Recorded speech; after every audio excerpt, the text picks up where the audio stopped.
Presenting Detective Nick Harris in a salute to the law.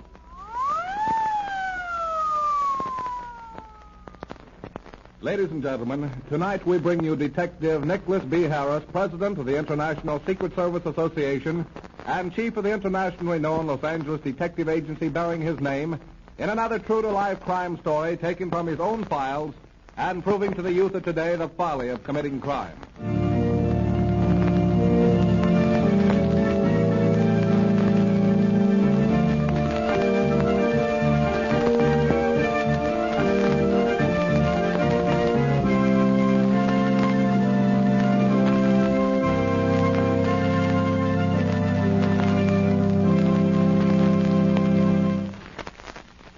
And now, Mr. Harris. Thank you, Mr. Gibson, and good evening, everyone. The story which I now relate happened in this city several years ago. And while it was a baffling case, the criminal left one very important clue, which led to the solution of the crime which shocked the whole city. As our story opens, it is 8 o'clock in the evening of a 4th of July day. I call the story On the Stroke of 8. Our scene is located in an old-fashioned, rambling frame house whose spacious, well-kept lawn stretches far out from the house to the broad street. Suddenly, there is a terrible explosion. The front of the house is badly damaged. Hello, police station? Come quick. Very bad accident at my house. Hurry, please. Yes, very bad. Morton Road, number 27. Yes, please. Hurry.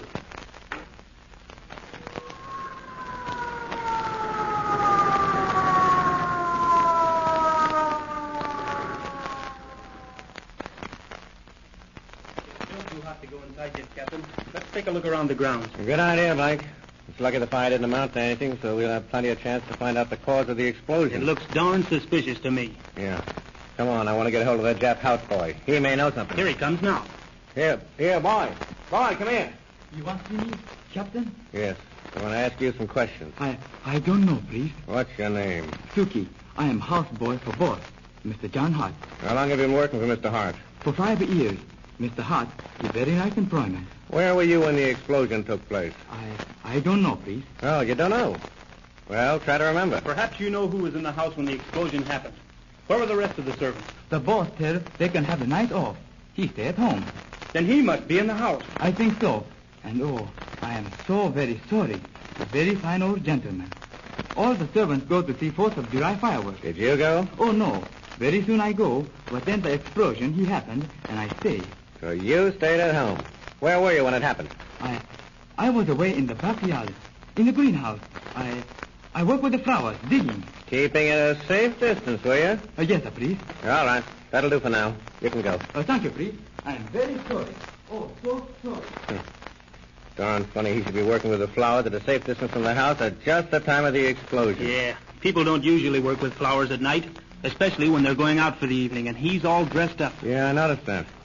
Come on, we'll go inside now and have a look at the damage and see what's done. More damage done here in the library by water than either by fire or explosion. Just look at that desk. Hello, here's the old gentleman right here. Yeah, from the looks of him, he had the explosive right in his hand. And here's what happened. Someone sent him a package with a time bomb in it. He opened it. Yeah, it looks like murder, all right. I'm going back to headquarters. You stay here and see what you can find out. After the photographers have taken their pictures, leave someone here to watch the place. I'll call the ambulance and have the body removed. Okay. You want me to bring Suki in? Not just yet, but he'll bear watching. He's our man. He acts guilty. Well, he's hiding something, but I want a little more evidence before I arrest him.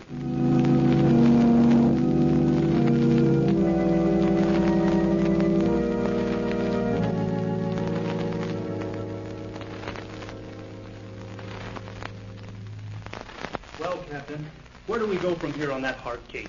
There's not a clue except for the remnants of the time bomb to be found anywhere. Yes, but there's someone who knows more than we do about this case, and I mean to find out who it is. You know, there's only one person who'd benefit by the old gentleman's death, and that's his nephew, Jack Hart. Yeah. And he has a perfect alibi. He and his girl were at a dinner party, and he has plenty of witnesses to prove it. Yeah, but he could have sent the bomb. Yes, he could. But he was high in favor with the old man, had a big allowance, he's not in debt. Someday he'll inherit the old man's money. No motive. Yeah, and all the servants have a strong alibi. And that leaves only Suki.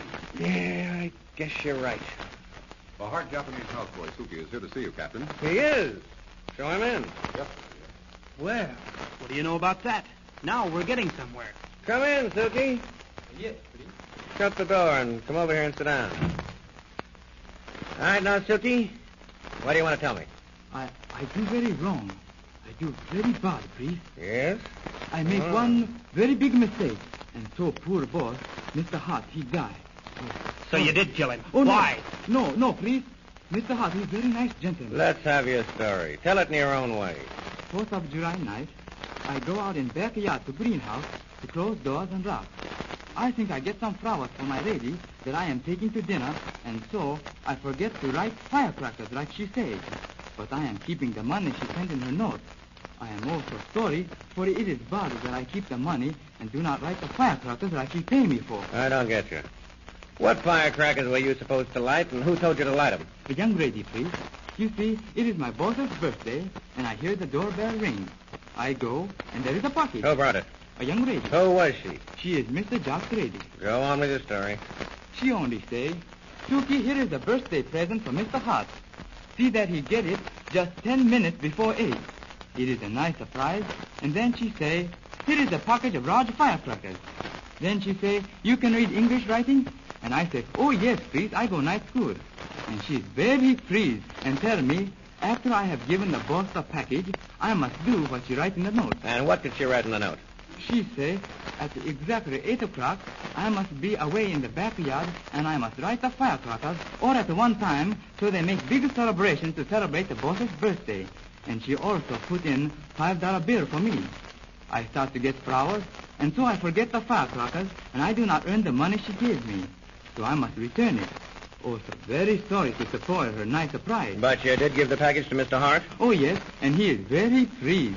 He put it on the table before him and smiled and asked me who sent it. But I not tell, for the lady did not want him to know. It spoiled the surprise, I think. No doubt.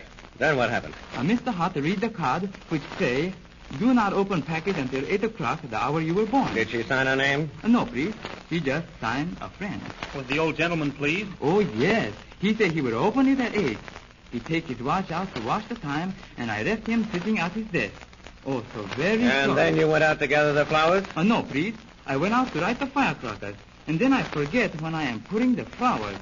What shall I do with the $5, please? Don't worry about that. And thanks for coming, Suki. You go on home and don't tell anyone what you've told us. Oh, no, please. You haven't done any wrong, Suki, but you have helped us a lot, so don't worry about it. I'll keep this note. Thank you, please. I'm very happy now. So that's the way of it. But why did she want him to set off the firecrackers? To cover up the explosion? No, she'd have sense enough to know she couldn't do that. I think she did it to get rid of the houseboy. Wanted to get him out of the way so he wouldn't get hurt. Just wanted to bump off the old man and no one else. So she set the time bomb for 8, send Suki out to a safe distance at 8, I think you've got it. Clever girl. But why did she want him to bump off the old man, Captain? That's what we're going to find out. I'm going to have that girl and the old man's nephew brought in here for questioning.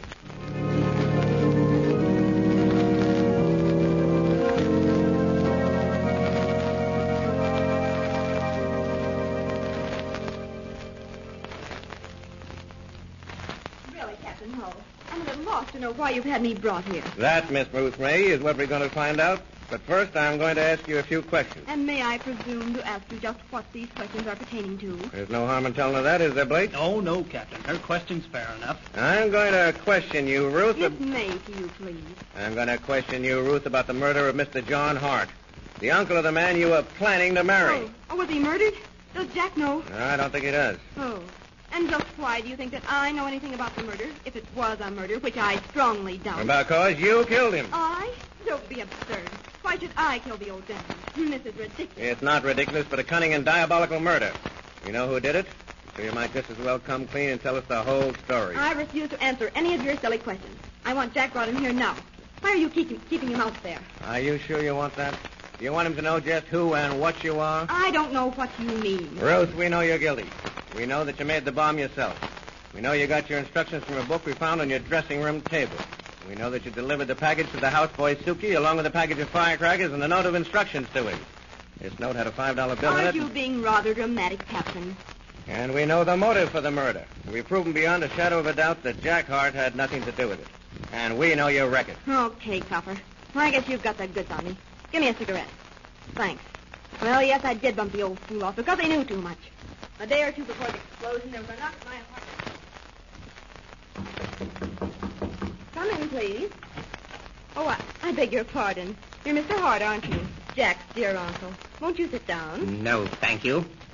But how much will you take to leave town? I'm afraid I don't understand, Mr. Hart. Oh, yes, you do.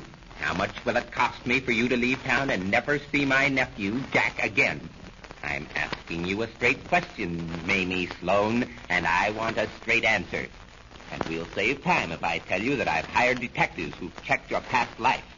I know you have a long police record. You've been in jail several times and have served a 5-year sentence in an Eastern reformatory.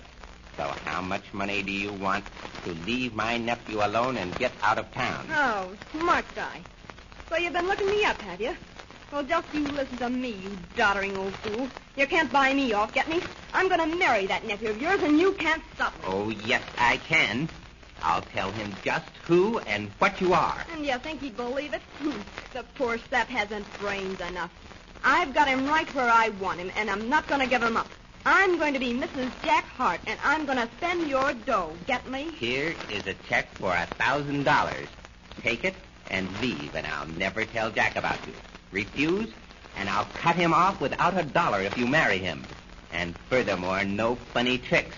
Before I came, I sent for my lawyer, and I told him just what was what. If anything happens to me, well, even if Jack marries you, then he will be cut off of my will. Smart guy. I didn't think you had brains enough to think that out. All right, you win. Give me $2,000 and I'll deal. So you took the check and cashed it. Sure. But you didn't intend to leave town. No, of course not. So why'd you kill the old man when he told you if anything happened to him, his nephew would be cut off? Well, after he left, I doped it out this way. The old man was running a bluff. He hadn't gone to his lawyer, so if I killed him, I could marry Jack and all would be swell. If he had given me the right steer, then I'd take the $2,000 and beat it. So didn't you know that Mr. Hart's lawyer might suspect you? Oh, I just took a chance. You see, I was right. The old man had only been bluffing. You cops would have caught me in before this. And if it hadn't been for that house boy,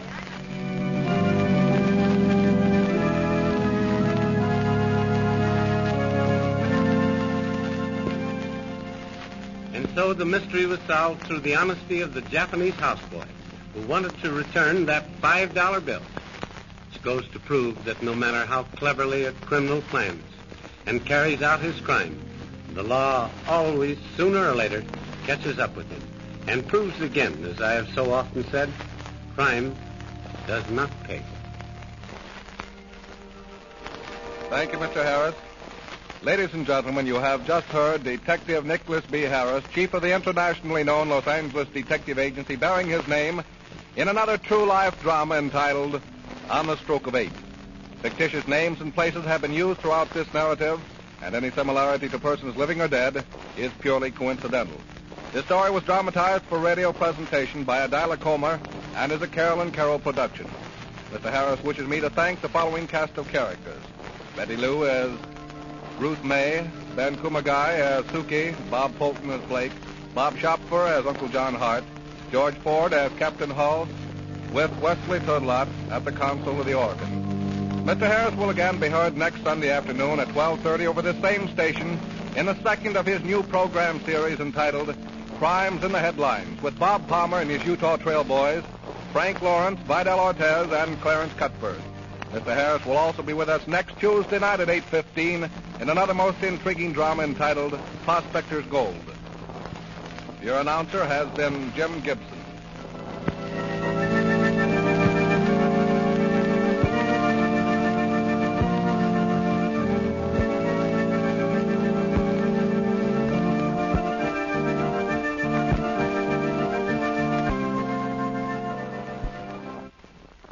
You are tuned to station KECA, Los Angeles.